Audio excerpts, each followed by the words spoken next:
Everything is Awesome is part of Courts and Parts, a podcast network featuring pop culture, TV, movie, and geek podcasts.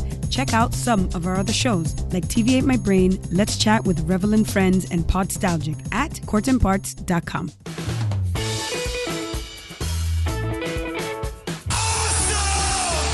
Awesome. Just tell people they're awesome and mean it. Awesome. Awesome. Awesome. Did you have an awesome time? Did you drink awesome shooters and listen to awesome music and then just sit around and soak up each other's awesomeness? Awesome. Awesome. Awesome. That was awesome. You guys are awesome. No, you're awesome. No, you are awesome. Sir, you are awesome. Seriously. Awesome. Awesome. Awesome. Everything is awesome.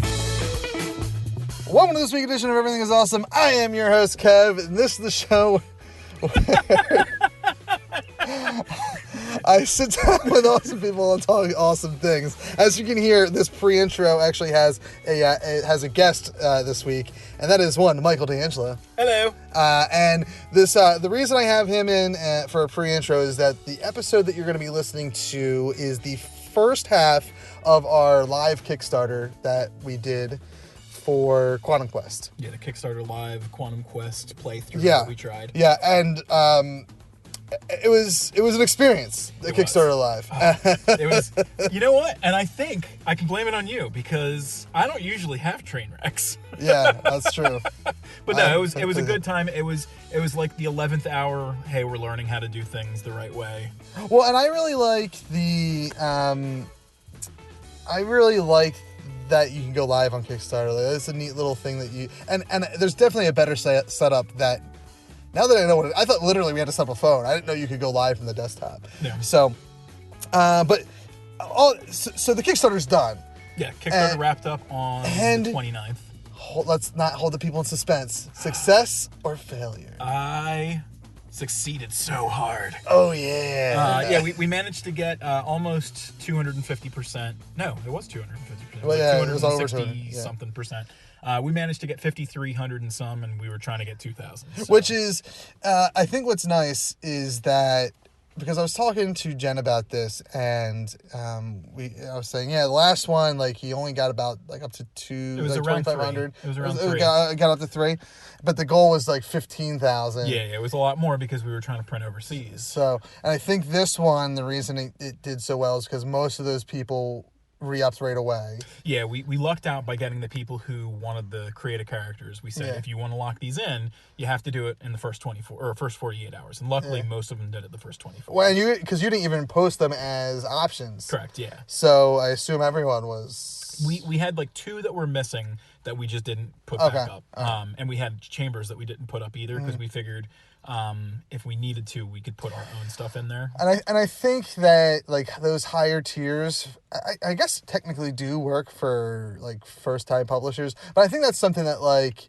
and we've gone back and forth about like the Kickstarter level, like that's almost like, I don't want to call it a stretch reward or stretch reward. No, I would say it's like a premium reward. It's maybe. It's something like if you catch on fire like within the first 48 hours, then you know what, we're going to open up these extra reward tiers in case you want to sweeten that pot of yours. And I almost feel like it's sometimes the other way. Like if you want to catch fire, you add them first so that people go, all right, like I need to be one of the first people. Yeah, it's I think it's like a real tricky balance that I don't know. And if you look at like the way that our campaign went, we had 97 backers. I don't think it was 97 throughout. Like people came in, they dropped out. So I think we're closer to 85. But everybody who backed, with the exception of my mom, they backed at the laboratory level. Now my mom backed at the laboratory level plus, like she pledged $100 and then only picked the first reward, so she's getting the laboratory one. Oh, she didn't pick the right reward. No.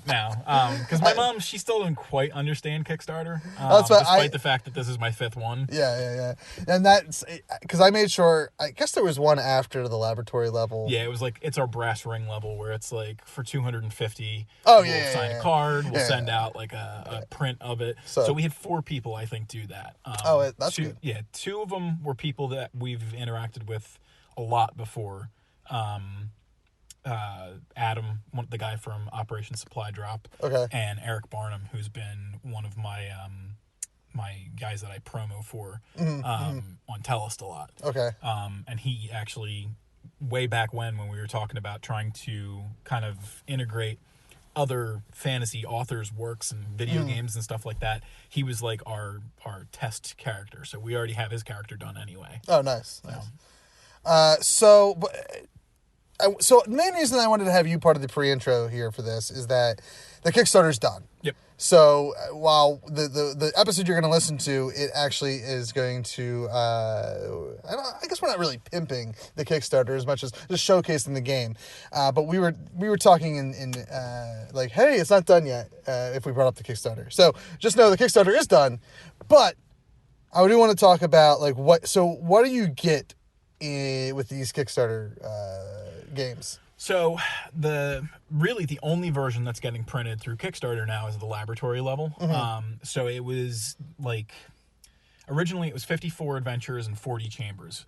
It got bumped up to 56 adventures and like the basic game, but everybody got the extra rewards, which is, because of a stretch goal, an additional 16 plus 2 characters, which are the old world legends. So you get, I think, close to 120 cards, 124 cards, something like that.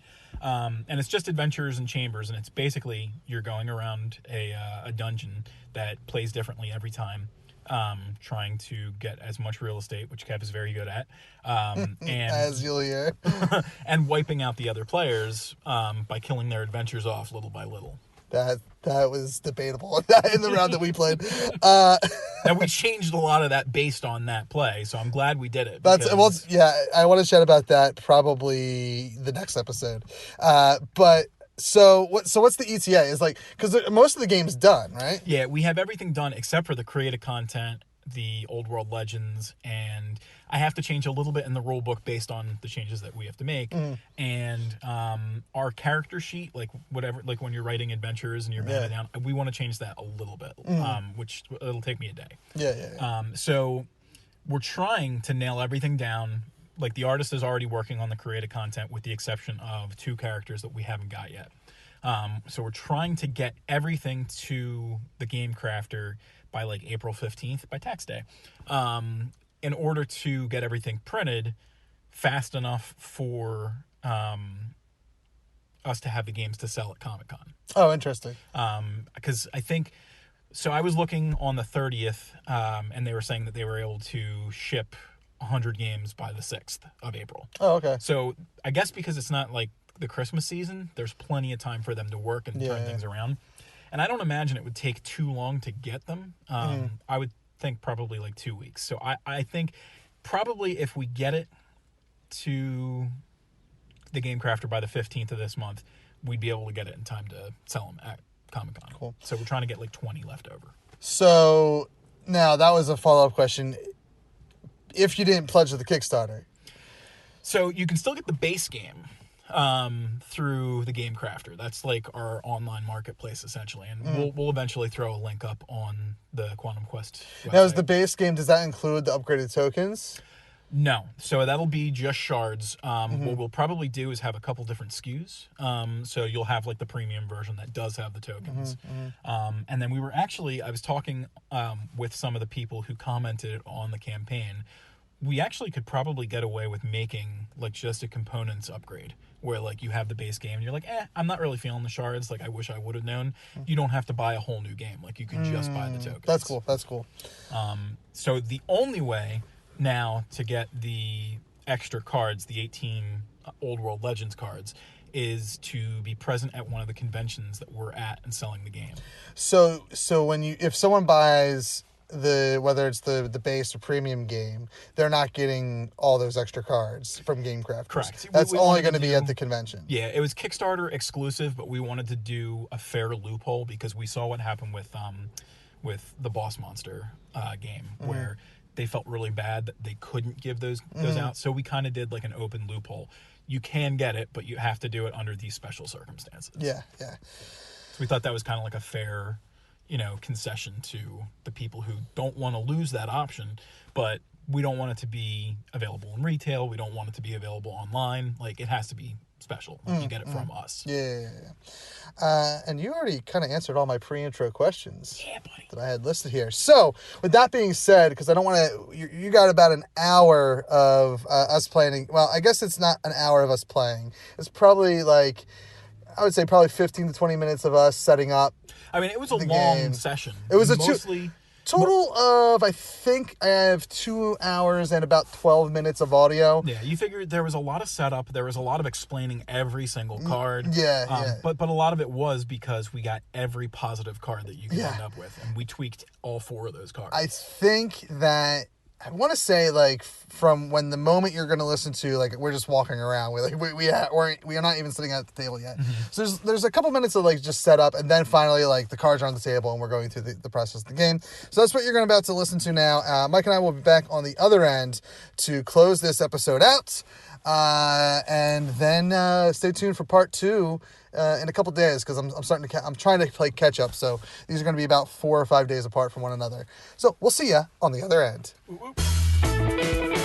This is the pre-live show hosted by. This is Talking Quantum Quest. I'm your host, Kev. This is gonna go. Oh, I finally got one. I beat Chris Hardwick to something. This is gonna go in the behind the scenes. Oh no, it went black. Okay, and we're back, baby. Nothing happened. Nothing happened except the computer died. As I was saying, finally beat Chris Hardwick to something. It's funny. I was when they announced like his in between the Walking Dead show called just Talking with Chris Hardwick or whatever it's called. I said he really just needs everything. Like I was talking to Joe, I was like, this is exactly what I would do. Breathing with Chris Hardwick. Yeah, Chris Hardwick, man. So Mike is setting up for Quantum Quest live in just a second here. So I'm going to take the reins for him until he gets set up. This is possibly a podcast for Everything is Awesome, awesomepodcast.com, part of the Core Temp Arts Podcast Network at coretemparts.com. So if you can't stick around for the whole thing, we'll at least have the audio available in a couple weeks. Try to get it posted before the Kickstarter ends and whatnot, so you can hear us play. But once Mike is done setting up, I will turn it over to him since it is his game and he knows everything a lot more than I do. Lies! But I know nothing. If there's people watching, which I can't tell from the broadcaster screen, so I can't tell. So if there's anyone out there, feel free to chat. Mike's going to be in front of the computer the whole time. So if you have questions... Oh no, you're not, are you? No, we can shift it. We can shift the computer so you can, or I'll watch the screen, whatever.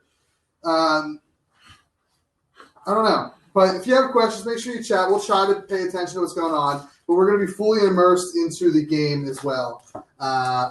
People are watching. I see it now. So for those of you just joining us, I'm Kevin Gallagher. I am the host of Everything is Awesome.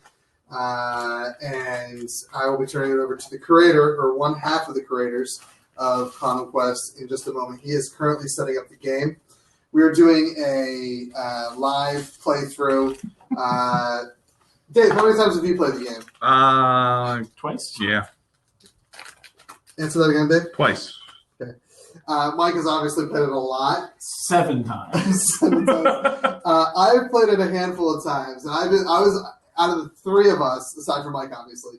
I am lucky enough to be one of the ones that played like the earliest rendition on index cards. Mm-hmm. When I told you, hey, I have an idea, and you're like, that sounds stupid. No, one of my favorite things that has happened with this game is that there was a big question whether mana would be used or not. And I was a big proponent of it. I was like, I think it should be used. Yeah, we thought it was. I thought it was going to be too complicated. Yeah, and it got in. So my idea is, even though. So take that, Chris Hardwick. Yeah, Chris Hardwick. Not only can you, I take claim to Talking Quantum Quest. He's going to have it like next week. How did that happen? And they wrote me a cease and desist from Black Furnace Games. So what colors do you guys want to be? Whatever. So Quantum Quest is what you could start as the living dungeon crawler game. Yeah, it's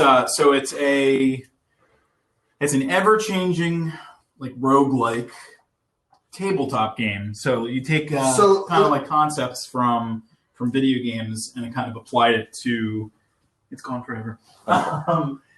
So basically, the whole concept was I wanted to take like a dungeon game that every time you played it was a brand new experience. So the adventures that you end up with in the start of every game, they're almost always different. And then the layout of the dungeon, it's almost impossible to replicate because we have in the basic game without like the created chambers and like the bonuses that we are adding in the Kickstarter, there's 40 chamber cards.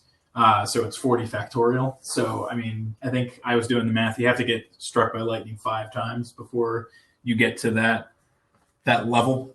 I don't recommend getting struck by lightning 5 times. My goal in life is while playing this game is getting us the second exact playthrough. You're going to record every game for posterity? So, can you tell me, because I am a big old dummy when it comes to games, I'm not as fluent in them as you are, what does roguelike mean?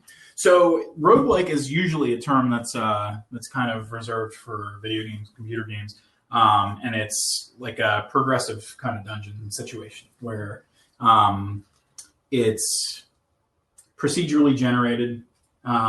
So the rooms kind of create themselves instead of being like a pre-designed situation. Like if you're talking about like a roguelike, probably the most famous one of late are the Diablo series. And then you've got, the mystery dungeon games. And then they've been doing some 2D ones that have been going pretty well, like Rogue Legacy, which is a lot of fun. And they all have like their own twists on it and everything. And I guess for this one, it's just, massacre your friends, which goes over really well. Sorry, I'm trying to share this as well. So while you're setting up, take us through the why design a card game? Why? Well, you and I actually, it was because we had talked for a while, probably because of Boss Monster. We got kind of hooked on the idea of making our own game. And I just had like an itch that I had to scratch. And this one actually, as much as you're not supposed to say, oh, like it was inspired by Monopoly, this was 100% inspired by Monopoly. I was actually driving in the work van at the place that you and I worked, and an advertisement for one of the like thousands of Monopoly games that like the stores run, like McDonald's and stuff like that, came on. And I was like, Monopoly's cool and everything like that, but like the only way that you could ever do like a themed Monopoly is like, they have like the Dogopoly and Catopoly and Philadelphia-opoly and stuff like that. And all it is like a different themed version of the game that already exists. So I wanted to kind of come up with a concept that was a little bit more robust. And that's kind of where this started. And then that was 3 years ago. I mean, we've been in development for a long time. How long ago was it? 3? It was at least 3 years. Well, that's what Quantum Quest was 3 years ago. Yeah. I would say the idea for like some sort of Tellest-based game. Oh yeah. We've been working on just various ideas. And board I think game, this I'll was, say. Yeah. Because that was, at least when you started working at the place that we worked at together. Now, when you were thinking of this idea while you were driving, were you also live streaming like a certain other person? I was live streaming, no seatbelt on. First of all, seatbelts are overrated. Secondly, we shouldn't be saying that. No one told us whether there was a car not involved or not. We don't even know who you're talking about. Okay, Dave? So certainly not talking about Kev, the guy recording right now. So Quantum Quest goes from index cards to, what was the next step after index cards? So I think we jumped right into using the Game Crafter, who ultimately is going to be the company that's going to be printing this and fulfilling it for us. So we use them for prototypes. Originally, the plan was going to be we were trying to see if we could get the huge amount that we needed to print overseas. But as fledgling starters, and I'm very bad at social media and everything like that, and all of this clearly. And that I just assumed you knew what you were doing because I thought you looked into Kickstarter Live. No, well, I did look into it. I saw that there was a button that said Kickstarter Live, and I said I can do that. I was wrong. And I've never done a Kickstarter, so I'm familiar with live streaming. I used to live stream podcasts all the time, and I should have really offered my services in helping beyond just showing up. But we got it working. We each had a little bit of stuff going on. My wife is at home losing her lunch, literally, and she told me over and over again to keep this, not cancel it. And then you had children to put to bed. Yes. And I'm antisocial. Yeah. and Dave's the one who's hosting it for us. And here's why. I'm standing approximately, about a foot away from the table. And 2 or 3 feet. Okay, 2 or 3 feet away from the table. And the table goes for miles. Yeah, this is a big table. It's a huge table. I told Dave earlier today, I was like, man, I just want to rent your dining room out as studio space because it's the perfect, when we had our D&D session here, it was real nice. Yeah, and that's what I was telling Dave, and I told you about the next edition of the Zomcast, but I was thinking, I might have to come here and do some episodes. Yeah. That table, it's fancy. I'm getting evicted from my own house, basically. Yeah. just this room of the house. Why do you need a house safe? I mean, can't this just be our studio? So Mike is setting up the game now. He's got the pieces, the tokens. So is there what we're seeing on the screen right now? Oh God, I forgot about that. I was able to mute it on my phone. Yeah, I'm going to go to my phone. Is there anything different that like from the final product that we should expect? So the only thing that's going to change, so this piece right here, we're going to update so that it doesn't have the layout the same way. You don't really need notes, so it's just going to be mana that's cut into 2. The adventurer's screen is going to be a little bit different.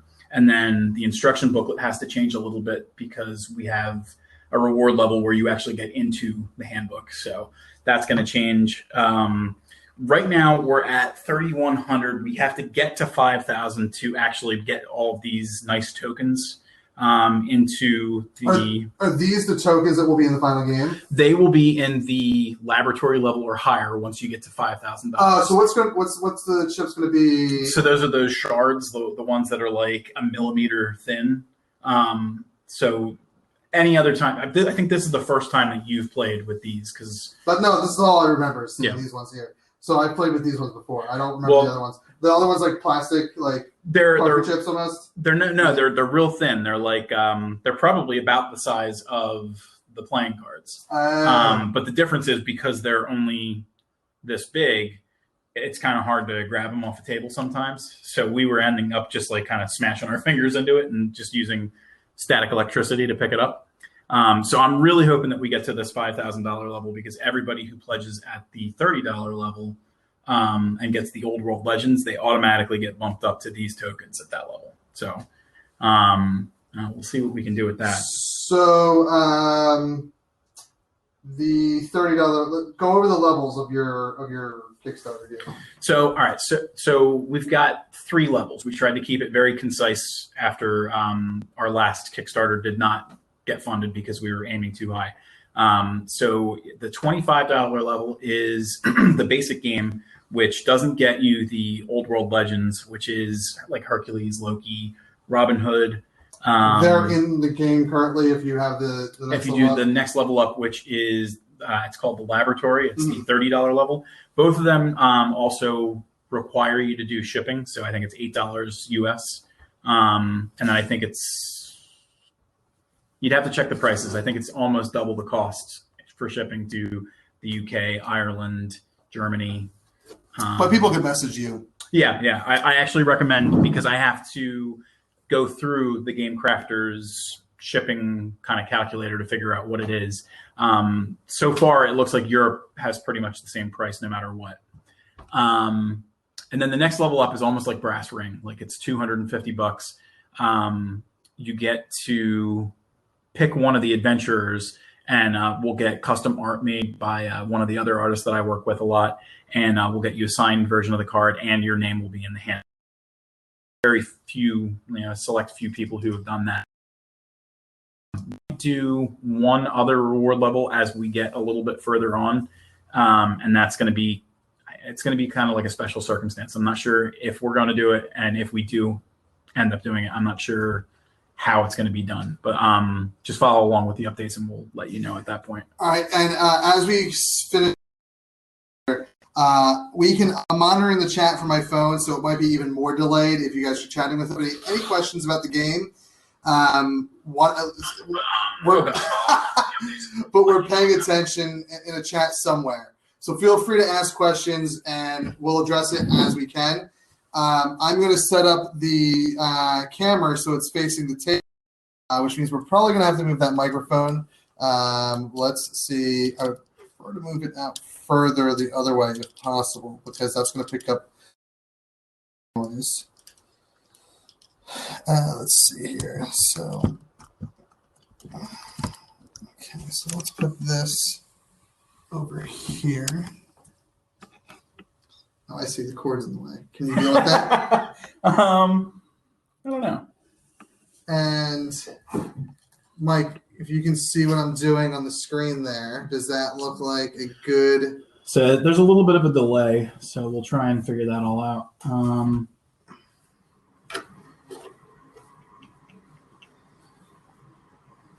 right, so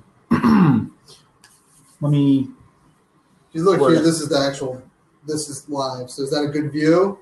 Oh yeah, this should be perfect. Okay. And we'll be able to use this to kind of guide us. All right. So first, what we'll do is we'll give out the adventurer cards. Somewhere. I don't think this is too bad, but this is Quantum Quest After Dark. So I mean, you can kind of see it. It was never really going to be perfect to see a card. You know, it's not like we're showing like a product like a toy or something like that. The cards were always going to be kind of hard to see, but we'll describe them as best we can as we're playing. And then, of course, we have all the cards on the Kickstarter. We're doing like previews as the weeks go on. So what I'm going to do is I'm going to start us off by giving each player 5 adventurer cards.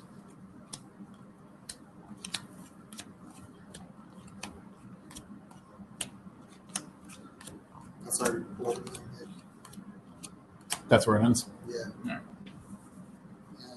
Are these me? Yep. Okay. All right. So you're not going to end up seeing my cards off the screen or anything. The adventurer cards stay kind of near us, right? Yeah, and I mean it's not like poker where you're supposed to kind of keep them hidden. We're all supposed to know who the party is. So when you're developing your team in Quantum Quest, you're trying to see if you can have the basically the most robust group of adventures that you can get. You want to try and have all 4 classes represented if you can. So we have the tried and true like D&D classes. You have your clerics, your mages, your warriors, your thieves. Let me see if I can show you some of mine as well. Yeah, it's hard to see much because of the lighting. I apologize for that. Yeah, you can't see this poor sap at all. But like for instance, and this is Kev talking, I have I'm looking at the female logo, I have a cleric, mage, warrior, thief, and mage. So this one you can see a little better because the background for this one is brighter city. So we have in the set, it's going to be, there's 54 basic adventures, and then we added 2 at the first stretch goal, which was $2,001. That was kind of like a little joke stretch goal.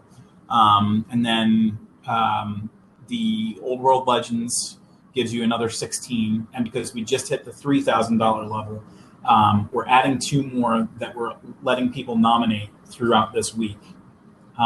Next, vote on the ones that were nominated, and the highest rated warrior and highest rated cleric are going to join the mix. So what you can do in Quantum Quest is if you don't like your starting set of adventures, you can mulligan. Like for instance, I have 3 thieves. I have a mage, 2 mages actually. but I don't have a warrior or a cleric. So what I'm going to do is I'm going to throw out probably two of my thieves. I have one that, oh, you know what though? So some of these adventures, they have special abilities. Most of them in this first set that we did, they started off kind of basic, where we wanted to have kind of like a 25 to 75 ratio, where people would have, special abilities. So I have a thief cleric, or I'm sorry, a thief mage hybrid. I have another thief who, if there are two other thieves in the party besides him, the chambers that you can purchase cost one less mana. That's a really good one to have. And I actually, in my set, have one of the ones that we're testing for our upcoming blue box, the expansion. So when I draw him, I gain 2 mana, and then when I discard him, I lose 3 mana. So he's a nice little bump in the beginning of the game. And then if you end up losing him, he kind of penalizes you for doing poorly. So basically what you do is you write them down on your player sheet. So your adventurers would go into this panel, and then your starting mana would go here. I'm going to explain things as we go. I am going to move this kind of stuff around. I'm going to discard one of my thieves and my mage, and I'm going to pick up 2 new adventures. Do either of you guys have to mulligan? No. I don't believe in mulligans.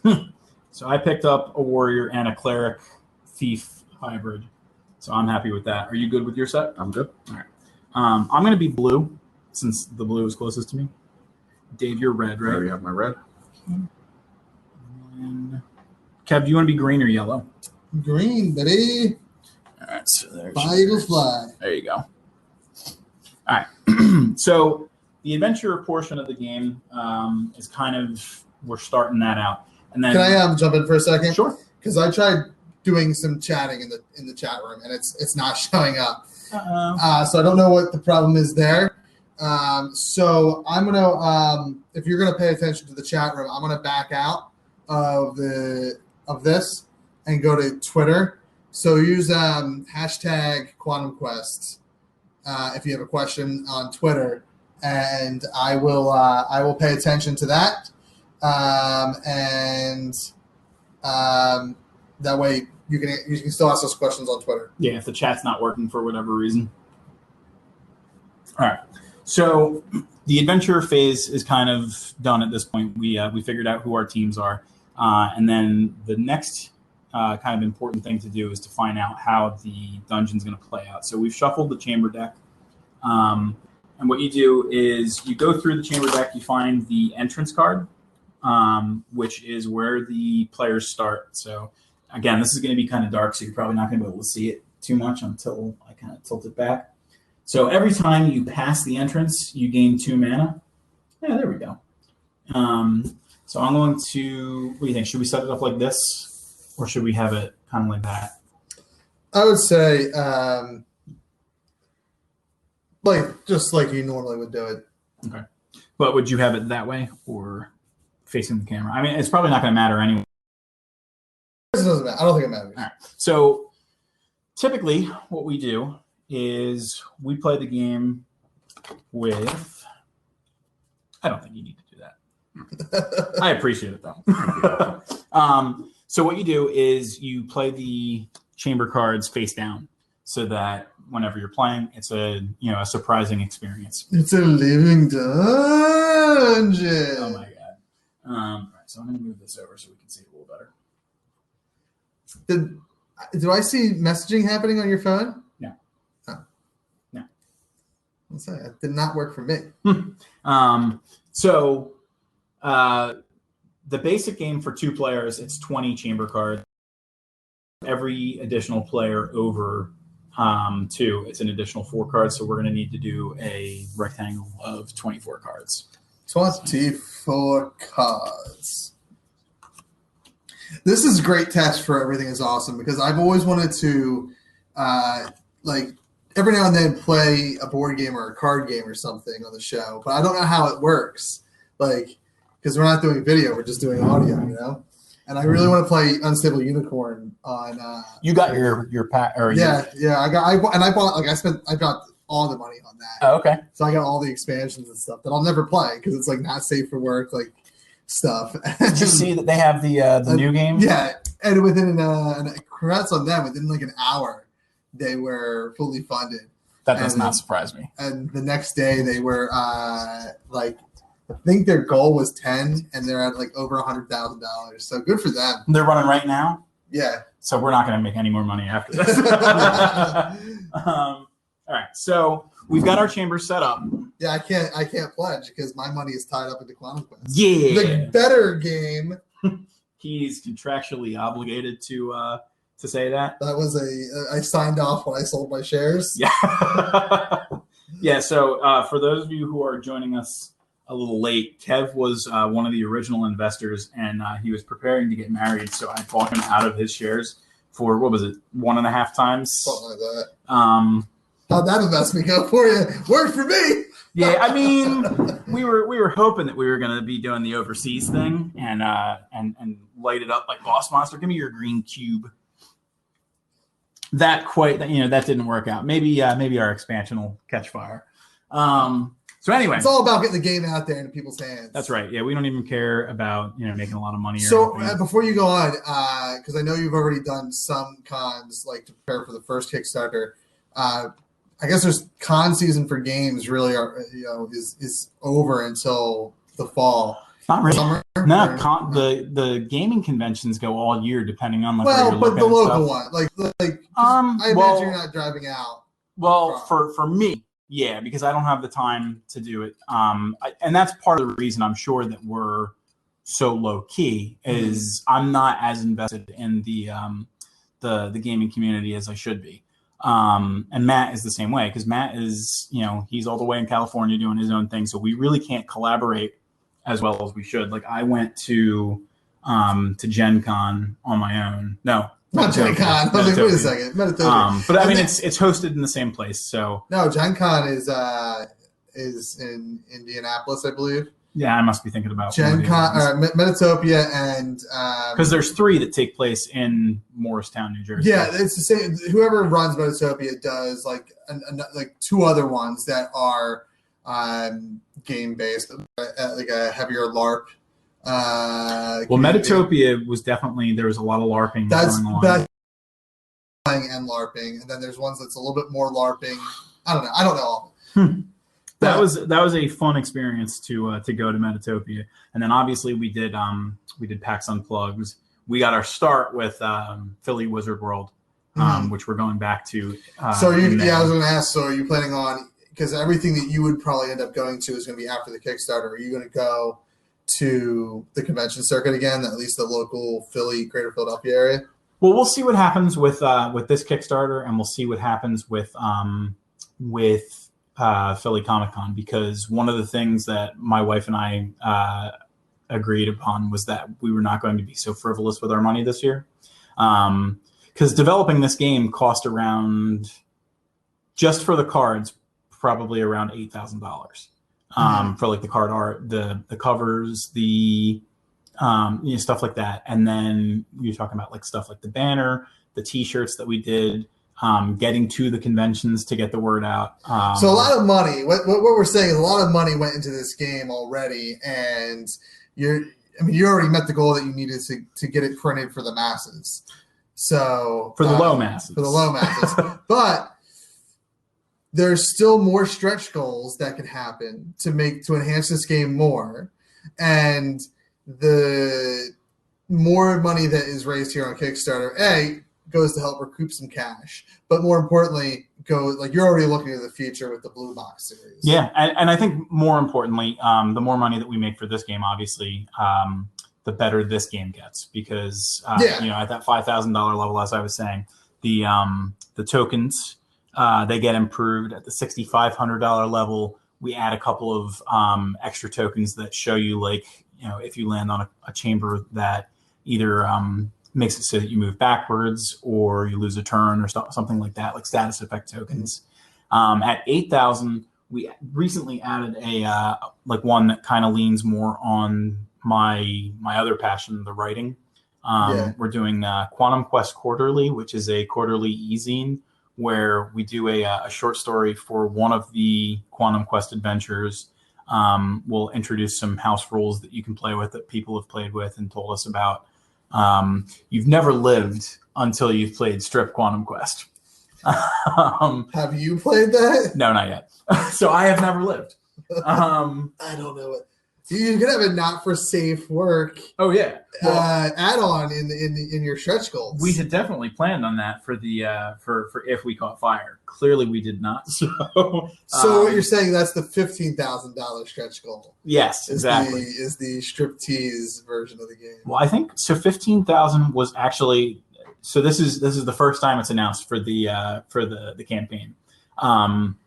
Since we're 12,000 away from it. If we got to 15,000, the plan was we were going to do what were called torture chambers, which were like intense versions of these cards. So like my favorite card is Rolling Boulder.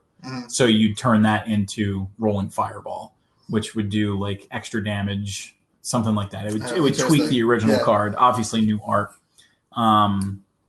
And then, so maybe we make the not safe for work the 20,000. All right. Well, we are about to, I guess, ready to properly start playing this game an hour into it. Shush. So let me ask you guys a question. So do any of your cards have anything special to them? Just so that the crowd knows, so that I know which adventures to aim for. Yeah, all but one does for me. Well, I saw poor Dave has Rexa, who so Rexa is a pretty sturdy thief, I think. So Rexa's thing is she's pretty healthy, but when you manage to whittle her down to 0 health, she ends up making you lose one of your chambers that you own. So it's kind of like with Denal, like it's a nice kind of start, and then as he dies, he starts to So I have Perth Aratan. When Perth dies, all other adventures in the player's party regains 1 hit point. Show me a person who defies their race, and I'll raise you Perth Aratan, the most selfless null of all. So Quantum Quest features, I think it's 14 races. Maybe it's less. Maybe it's 10. So it takes place in the world of Tellest again. So I'm a writer first and foremost. And I've been working on a fantasy series for 17 years. And this actually started off, obviously, as a spinoff to Tellest. And all these races actually feature in Tellest. And it actually goes, I mean, if we manage to do, like the planned 6 or 7 expansions, we're going to continue to add, other races that are featuring in that book series, like harpies and bird folk and stuff like that. So it could be cool what we do. So we'll continue along with the game at this point. So we did the adventures. Now, before we get started, we have to figure out the mana. So in a 2-player game, each player starts with 7 mana plus their mages, each attribute 1. So if it was a 2-player game, I have 1 mage, so I would have 8 mana. You actually get an additional 1 for every additional player after 2. So I have the 1 mage, I'll have 9 mana to start. So how much? I completely spaced out. I have 2 mages. So you would have 10 mana. 10 mana total to a 3-player game. Yep. And I have 1. So you would also have 9 as well. And then, so each of the adventures, they start with some kind of like bonus ability. The mages affect how much mana you start with. The warriors have the most health overall, so that's kind of their starting bonus.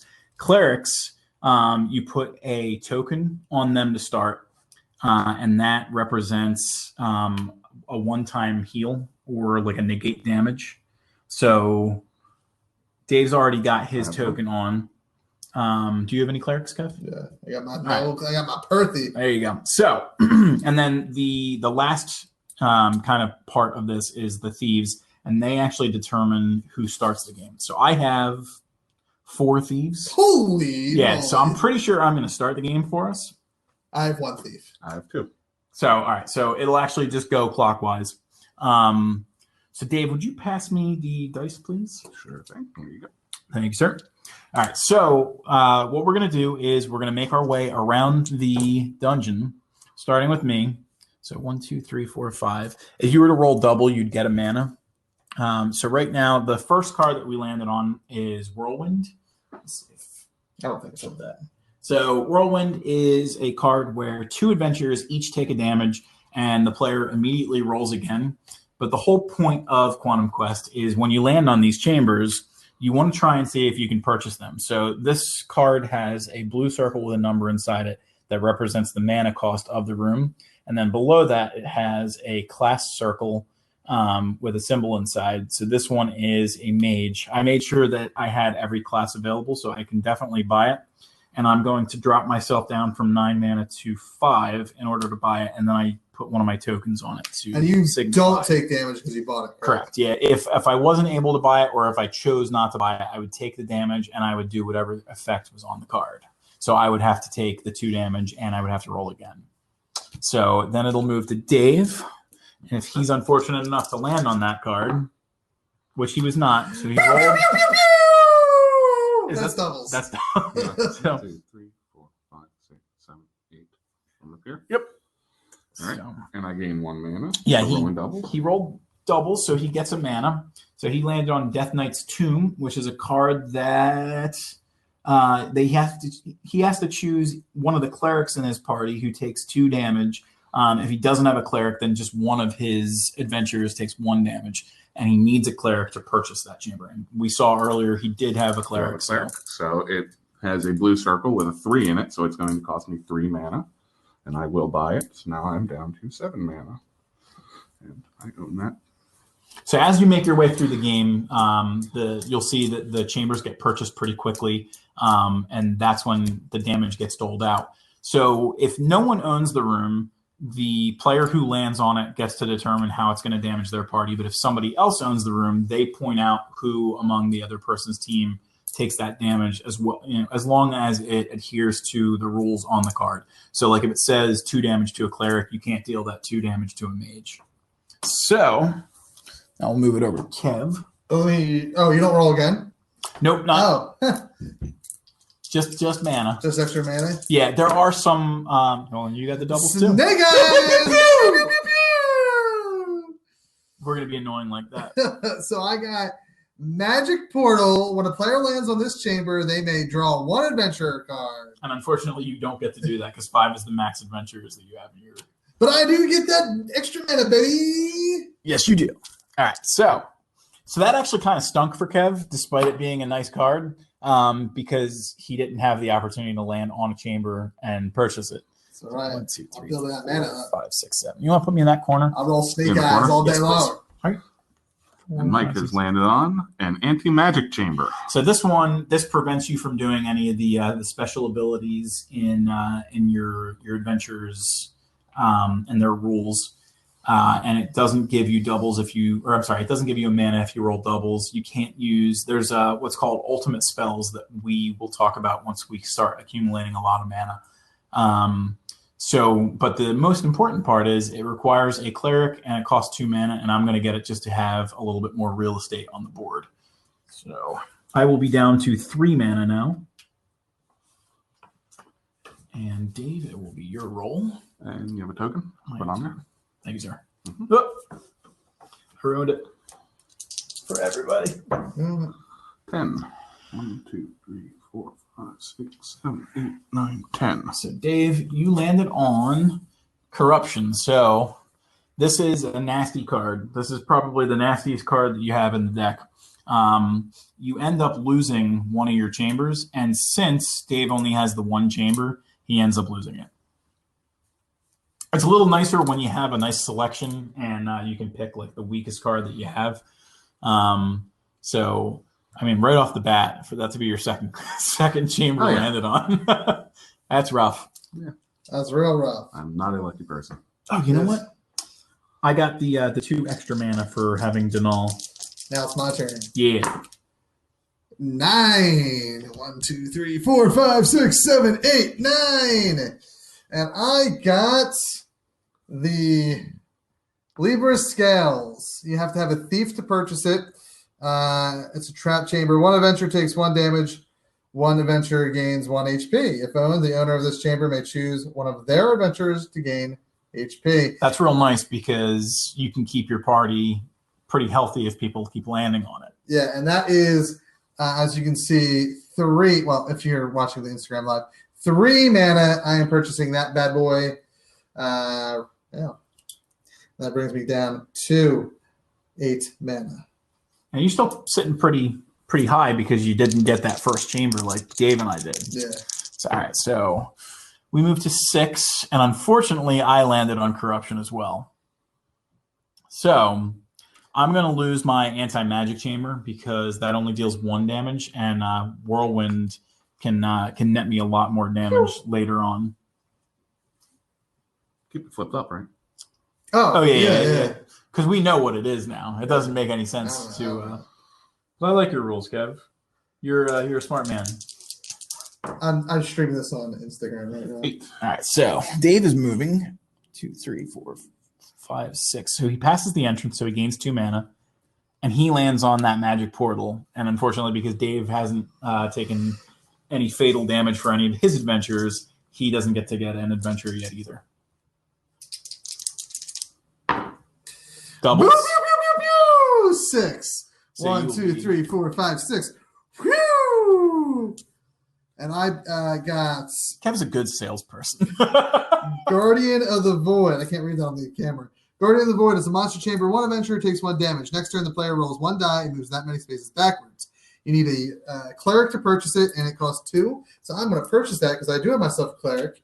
And I'm down to 6 mana. So this started, Dave, and Kev had no chambers, and now I got 2. You just don't know. We don't know. He's been getting double mana like crazy. Oh, I didn't even add my mana for that, guys. Thanks for the reminder. Guys. All right, so 1, 2, 3, 4, 5, 6. Hey, I got my my anti-magic back. So how much does that cost? It costs 2. Now, I forgot 2. I have the thief that if there are 2 other thieves in my party. How'd you get there? Well, I was on. Oh. You're over here. I am over there. That was hopeful thinking. 1, 2, 3, 4, 5, 6, 7. All right, so I passed the entrance. So this is actually one of our blue box cards.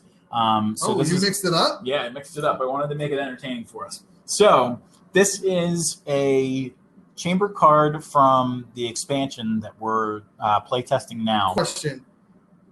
Is there a way to tell that it's from the expansion?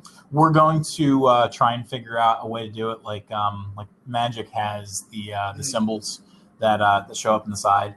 Boss Monster does this thing where they have like a code at the bottom, like a letter code. I think you should change that skull to something else. Yeah, I know. You had said that. And one of the things that we were worried about was that it was going to get cut off. But the more and more we see it, the better it looks, where we aren't so worried that that's going to happen. Because the black border leaves you with a lot of room. Yeah. The only problem is that black border also is there for a reason. So we have to definitely test it out and see what we can do with it. The one thing that you'll also notice is the chambers have that skull there, but the adventures have a different design. So we'd have to tweak things. We'd have to see exactly where we're going with it. So because we're focusing so much on the original set, I don't even remember what Frostwave does. So Frostwave, again, this is from our new set that we're going to be play testing at Comic-Con this year. And the rule of thumb is you're supposed to do 100 games, 100 hours of play. So this is a long way to go before this is properly balanced. But Frostwave is choose 1. 1 adventure takes 1 damage and the player loses their next turn, or 2 adventures take 1 damage and the player rolls 1 die next turn. Now, all of that's moot because I have the mana and the class required to buy it. So I have the Thief that has the special ability that makes it cost 1 less. So I got 2 mana from passing go. So it's only going to cost me 1 mana, really. So I'm going to drop down to 4. So there you go.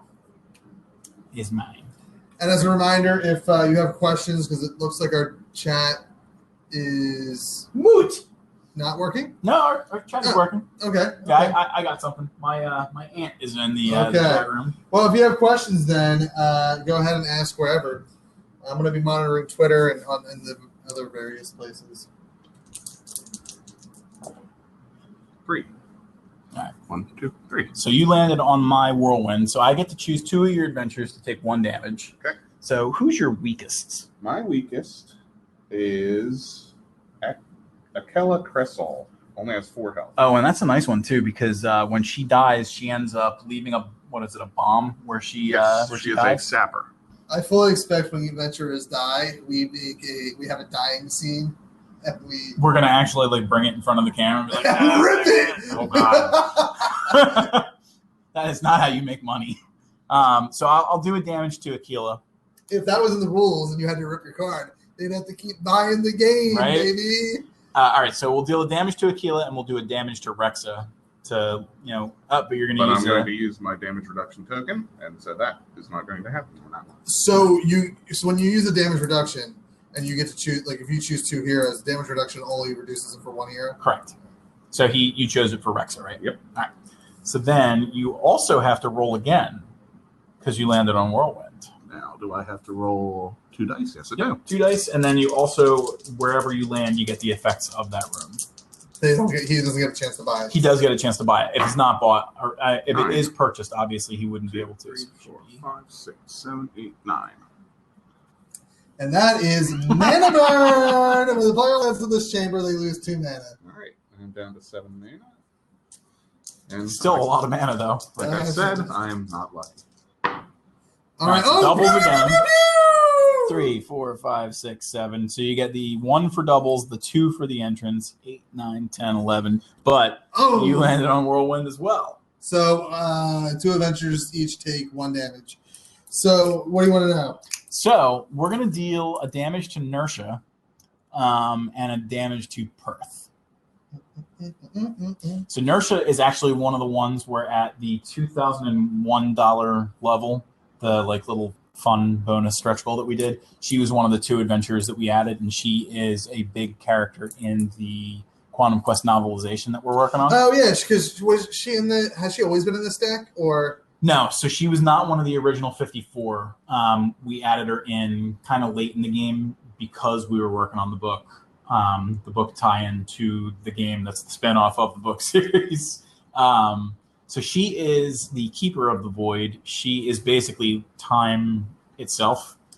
So she has she has a time-based ability where she actually. So Kev, if you roll doubles, when the player rolls doubles, they may choose to deal 1 damage to her in order to roll again. Okay, well. So I mean, it actually is kind of nice. You could have been trying to get more chambers. Yeah. But you're spending, you're dealing so here's the damage to question: yourself. if you do that, like let's say I landed on this, and I choose to roll again, do I still take the effects? Yes. Okay, so it's just like getting another turn. Yeah. It would be one thing. I'd be more up to spending that. Like if I land on a curse that I don't want to, like I don't want to get the mana burn, or I don't want to destroy one of my rooms. Yeah. All right. So you took the 2 damage, right? Yeah, I took the 2 damage, 1 to each person. All right, and then you get to roll again because you landed on Whirlwind. Oh, that's right.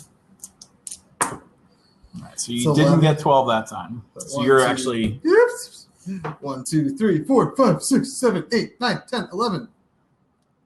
Lightning Spire Trap Chamber. That one's one of my favorites. That is, you need a mage to buy it. Choose to either deal 2 damage to 1 adventurer or lose 2 mana. If this chamber is owned, the owner decides. That is 4 mana. I am certainly going to buy that. And that drops me down to 6 mana, baby. All right, so I go 5, so I'm in that. What are you? 1, 2, 3, 4, 5. So I landed on Sacrificial Altar, which kind of stinks because all my guys are healthy. So Sacrificial Altar is a card where you have to sacrifice one of your adventurers and get a new one. It's basically a nice little refresh. So what I'll do... Oh, so that's not even a bad card. No, not necessarily. But in a case like mine... Yeah. So what I'll do is I'll nix my Kaja, who when he dies, I lose 3 mana. So I'm down to 1 mana now. That scene, Mike, acted out. Oh my god, why'd you do this to me? All right, so that's not how I picture a Kaja sounding. That is not Oscar worthy at all. I apologize. I actually got another Kaja, but this one is a cleric. So as the game goes on, the adventurers do not get their starting bonus when you get them in like a magic portal or from the sacrificial altar or anything like that. So this cleric will not get the negate damage token. 3. So you are going to land on Kev's Guardian of the Void. One adventurer takes 1 damage. The next turn, the player rolls 1 die and moves that many spaces backwards. All right. So we're going to go with Rexy Poo. So that's the first time that Rex has been damaged. And Rexa has what? 6 health to start. So then she's down to 5. She takes 5 more damage. Then Dave is going to lose no chamber. So wait, what happens when Rexa dies? I forget. So when Rexa dies, he has to choose, is it the closest room? Sacrifice control the nearest dungeon chamber behind them that they own. Okay. So Rexa is a Rhinotaur, and it's supposed to kind of be every single freaking time. Rexa is supposed to be kind of like a joke with like the whole like bull in a china shop kind of thing. So again, you've landed on the magic portal, which does nothing for you, but at least you passed go. So you got 3 mana total. Yeah, baby. All right, so I got 9. 1, 2, 3, 4, 5, 6, 7, 8, 9. And I've landed on that chamber next to...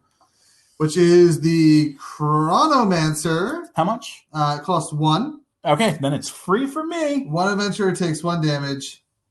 Next turn, the player moves backward. All right, so... Why is it free for you?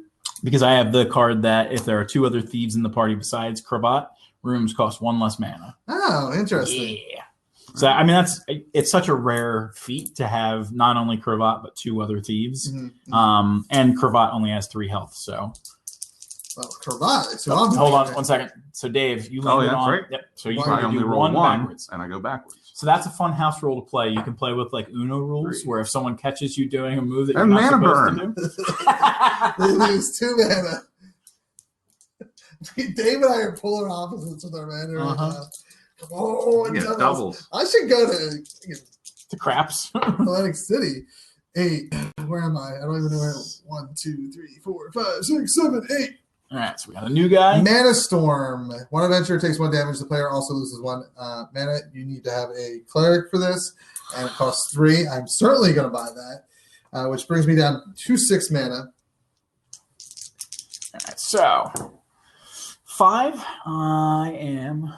I made it out of Corruption's reach, and I landed on Lich's Lair. Costs 3, claimable by clerics and mages. Now, the nice thing is I have clerics and mages. The bad thing is I don't have enough mana to purchase it. Also, if the player has both a cleric and a mage, they both take 1 damage. Otherwise, one of the player's adventurers takes 1 damage.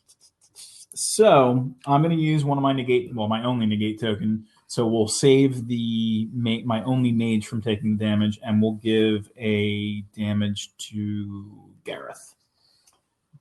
All right, so I'm down to 4. All right, so how much HP does your mage have? So my mage has 4, and my mage is actually a mage and a thief. Okay. I actually have 2 multi-class characters now. 4. 1, 2, 3. But the nice thing is Dave doesn't have a chamber to lose. Yeah. So, I mean, you just gotta look at the positives, Dave. 9. And 2, 3, 4, 5, 6, 7, 8, 9. Woo! Rat's Den, Monster Chamber. This chamber can be claimed by any class. I'm gonna buy it. Yeah, the Rat's Den is it's supposed to be kind of like a joke on like the dungeoneering trope where the rat is the first enemy that you fight in the game. All right, so we have almost all the rooms exposed. We have 3, 4, 5, 6, 7, 8 left. 1, 2, 3, 4, 5, 6, 7, 8, 9. So I landed on my own, which is a nice little safety net, and I got 2 mana for passing the entrance. Let's see how I can hurt myself this time. 5. 1, 2, 3, 4, 5. 1, 2, 3, 4, 5. All right. So you lose. Healing Fountain. So I think you're back up to full health now, right? How Up much to is 3 adventurers in the party may replenish 1 HP. All right. So yes, I have 2 that can take a health. So And I I'm think- back to 4. So we're still. This is kind of late in the game to be balancing, but I think that is going to change before the final release to be one adventure takes one or gets one.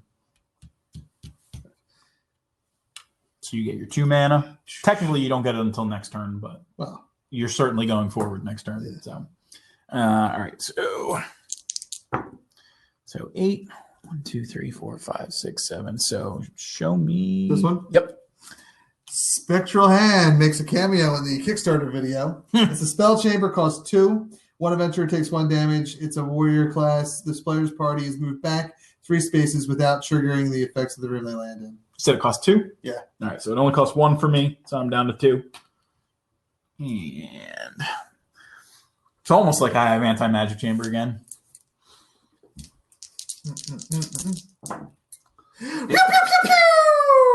All right, so 1, 2, 3, 4, 5, 6, 7, 8. Dave ended up getting 3 mana from that, and he landed on Blood Demon, which targets the healthiest adventurer and deals 2 damage. Yep. And it's a warrior, and it costs 3. With that 3 mana you just got? Yes. So I will buy that. And that's an 8. 1, 2, 3, 4, 5, 6, 7, 8. Monster Chamber. I can't read it from here. It is a cleric, so you definitely have that. The player chooses one of the clerics in the party who takes 2 damage. Costs 3. I'm going to purchase that. Kev has the most chambers at this point. All right, so I move 3. So I landed on Kev's Spire. Do you want to do 2 damage, or do you want to sap away my 2 mana? We're going to do 2 damage. We're going to do it 1 to 1 adventure. We're going to do it to... so I have the thief that does the less mana. Yeah, let's do it to him. All right, so I'm down to 1 health with that guy. We still have uneaten brownies on the table. They are peanut butter bars, actually. Oh, man. I'm so in. I'm so in. All right, so we got 8. 8? So 1, 2, 3, 4, 5, 6, 7. So you landed on my Chronomancer. I deal 1 damage to... Oh, thanks. You don't want the camera. This is at the $1,000 pledge level. So I will deal a damage to Rexa, and then next turn, Dave has to move backwards, rolling both dice. Ooh, so close. Landed on Rat's Den. I'm safe. All right. So, very professional, me eating while I'm doing the Kickstarter video. 8, 9, 10, 11, 12. So another new card. I gained 2 mana and 1 mana. So this is a nice one to have. So this one costs 5 mana. I just gained 3, which brings me up to 5, but I have that thief that makes it cost 1 less, so I am down to 1 mana at this point. This makes it so that whenever... Excuse me. I want to get the verbiage right. So 1 adventurer takes 1 damage, and the player loses 1 mana, and if I own it, then I actually gain that mana. So every time someone lands on there, I'm just further sprinting towards victory. Mm-hmm. And because I hit the Chronomancer, I'm going to move backwards this turn. 2 dice, huh? Yep. Mm-hmm. Far away from corruption. Pew, pew, pew, pew, pew! So that's going to happen every time, guys. Oh, I know. So that's another one from the blue deck. That is the Living Chamber, which I think is a very fun card. Kev, I will let you read that one off. Monster Chamber, Cleric. Costs 2, Dave. Deal 1 damage to the adventurer who has the most health. Switch this chamber's location with the chamber in front of it. Now, when do you do that? Anytime you land on it? Mm-hmm. Ooh. So I am definitely going to buy that. So now it doesn't switch location because he bought it. Because he bought it, yeah. So when we land on it, it'll switch locations and we'll take the damage. But Dave still owns it. And then, like, let's say, like, this card I was still owning. Mm-hmm. It's just that it'll switch positions. Yep. Okay, cool. Interesting. I like that card a lot. I'll be losing it to corruption shortly. Oh! Pew, pew, pew, pew, pew! 1, 2, 3, 4, 5, 6, 7, 8, 9, 10, 11, 12. So you landed on Dave's Blood Demon. Dave, you didn't even remember having that one, did you? No, I honestly didn't. The adventurer with the highest health takes 2 damage. So that is Luna Aaron? Luna Aaron. Yep. Luna Aaron. Goes from 7 to 5. And you gave yourself 3 mana, right? You passed. 2 for pass and go, and then you roll double. We're fair here. All right, so 3. I am here. So I am going to take 2 damage to my healthiest, who is Quirrell Rockfist with 7, and it brings her down to 5. Do all warriors have 7? No, so there's a range for each class. So like the warriors, I think, is 5 to 8. Mages are 1 to 4. Thieves are 2 to 5, and clerics are 3 to 6, I think. One adventurer takes 1 damage. Do I choose or does he choose? You choose it. Whoever owns, they always choose who it gets. Rexy Poo. And then next turn, 1 die backwards. Of course. 5. 1, 2, 3, 4, 5. Anti-magic chamber costs 2. I'm going to buy it. Cleric. My anti-magic chamber from long ago. 5. And as a reminder, one adventurer takes 1 damage. Next turn, rolling double does not give the player mana. Players cannot use ultimate spells, and adventurers cannot use special. Own it. It would have made more sense if one of us owned it because he's the one always rolling double. All right, so 3 again. So I landed on your Mana Storm, which is 1 adventure takes 1 damage. And do I lose a mana? The player also loses 1 mana. All right, so do you want to kill that we're thief? going to kill that guy off. So, oh my God, no! So. All right, so we ended. Now, granted, I haven't even really edited this episode yet. In real talk, let's real talk here. I haven't edited the full episode yet, but I know I made a cut right around where I killed one of your guys at, which happens around the 59-minute mark of our play session. That wasn't the first death, right? No. Only one guy dies. It might have been your first character death. Yeah, because Dave was getting hammered on, right? Yeah, and well, we can chat next week about that, but. So I did, because we're talking Kickstarter. This is your first Kickstarter for a game, but you mentioned 5th overall. Yeah, I mean, technically, I guess it was my second game Kickstarter because the first one failed. True. So we did the 3 book ones. The first one failed, and then we did Tales of Tellest and Tellest Legends, because the first one that I did was just for Enemy Within by itself. And I think I asked for way too much money. Like, I asked for like $3,000 for 1 book. And then Tales of Tellest, we asked for $2,000, and then the same thing with Tellest Legends, it was $2,000. So I think 2,000 is like a magic number. Well, I think, and it's, as far as entertainers are concerned, we're not wildly known or anything. So it's I think when you, and I know there's plenty of Kickstarters that they're not wildly known and they do catch fire, but I think it helps if you have that lower number. Because, and it's such a silly mindset to have. Like, as someone who doesn't run a Kickstarter, but, looks at Kickstarters, I'm like, that's a high. Like, they're never going to hit that goal, so I'm not going to pledge. Yeah. But, there's no risk in pledging, so, I'm the reason why they're not going to hit their goal, because I didn't pledge. Yeah. And I think that's, something when you have, a $15,000 mark, like you did with the first. Yeah, I mean, we were so far away that people were like, well, why am I even bothering? It's not going to hit. And I mean, it was pretty obvious because you're supposed to hit 33% within the first 48 hours or whatever. Yeah, I would imagine that it's probably within the first week you want to hit 33%. Within the last week you want to only have no more than 33% left. Yeah. With the middle 2 weeks or whatever it is, that middle time making up the rest of the that. Yeah, and this time around we knew the first day that we were going to hit. Yeah, well, you didn't completely hours. fund just over a day, right? Yeah, and we had a couple of people who were stragglers, so to speak, who had said that they were going to pledge within that first 24 hours. I really don't think it would have made a difference. No. Hitting that first 24 hours probably wouldn't have made a difference between the second 24 hours. So what was the exact key difference for a book and a game? I feel like the book one has to be easier to run. The book one is probably easier, number one, because it's just me at that point. Matt is not involved.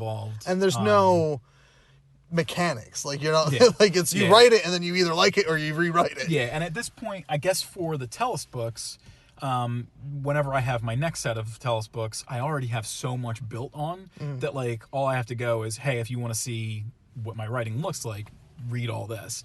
Whereas with a game, almost every time you have to have some kind of playthrough video, whether or not it's an old one that you're looking at or... I mean, and in some circumstances, if we do the blue box, we can certainly show an earlier playtest because it's the same game, just with new cards. Yeah. But, so we're starting to consider the next game after Quantum Quest. and it's a brand new game. So you have to show completely from scratch. I mean, you could probably get a few of the people who were like, I liked what they did before, and they'll be on board. Yeah. But a lot of people are going to go, well, I don't know if I'm going to like it. I need to see what it's all about. And we knew more about where we needed to go to market this game. We just did a shit job of it. So with the books, it's really hard to figure out where to go to kind of market yourself. I mean, I know how to do it from a book. I mean, it's just because everything's in 2018. There's so much saturation at this point, and there's just everything's ebook versus print. Same thing with everything's digital versus. Obviously, there's digital games, but when it comes to games, there's still you can't effectively replace this card game with a digital version. I played the digital version of Boss Monster, and it's good. I like it. I enjoy playing it, and it's nice because I can sit down and play it by myself. That's the nice aspect to it. But there's nothing like being able to play a game like this. Physically with your friends. Yeah. I mean, and maybe that's just my old school mentalities because I feel the same way about video games. I don't like playing online with people. I'd rather sit in the same room and have my screen cut into fours and whatnot. But and if we do end up making a Quantum Quest video game, it's most likely going to be a spin-off of its own where we're not trying to mimic the gameplay right now. If we were going to talk trying to emulate the gameplay, we're probably talking something 10 years out, even if we have $1 million tomorrow, because we want to make sure that we put as much, attention and love into it as we did the game, because this game has been 3 years in development. It would be kind of silly to go, all right, we're going to get this game churned out in a year and hope that it's as good as it can be. No, I want to, the Monopoly video games took how long before they started coming out? So, exactly. All right, so let's put this one to bed. Where can people find you? So you can find me on my website, Tellest.com, my board game website, blackfurnace.com. Oh my God, I don't know if it's Black Furnace or Black Furnace Games. I know it's the opposite. QuantumQuestGame.com? It's QuantumQuest. Oh my God. Game.com. And so it would just be blackfurnace.com for the manufacturer website. I'm on Twitter at Tellest, Tellest, and then just all over the place. There's so many accounts to keep track of it. I know, right? Welcome to my world, bitch. So, I mean, but Tellest is the one where you'll get most all the information, and I guess it's really, we probably should update, and by we, I mean me, should update QuantumQuestGame.com to say, we won! Yeah. Anyway, so check out Tellest.com, check out @Tellest for stuff on Mike's Twitter, QuantumQuestGame.com for information about the game, though right now it's just probably saying, hey, we succeeded at Kickstarter, and BlackFurnace.com, I don't know, that website just kind of... Yeah, I mean, it just is right now. I think the problem is because it's just one game that it's representing as we start to develop other games. Anyway, you can find this show on Twitter at RealAwesomePod. You can find me on Twitter where I do most of my tweeting at ThatNerdyKev. We are on AwesomePodcast.com and are part of the Core Temp Arts Podcast Network at CoreTempArts.com.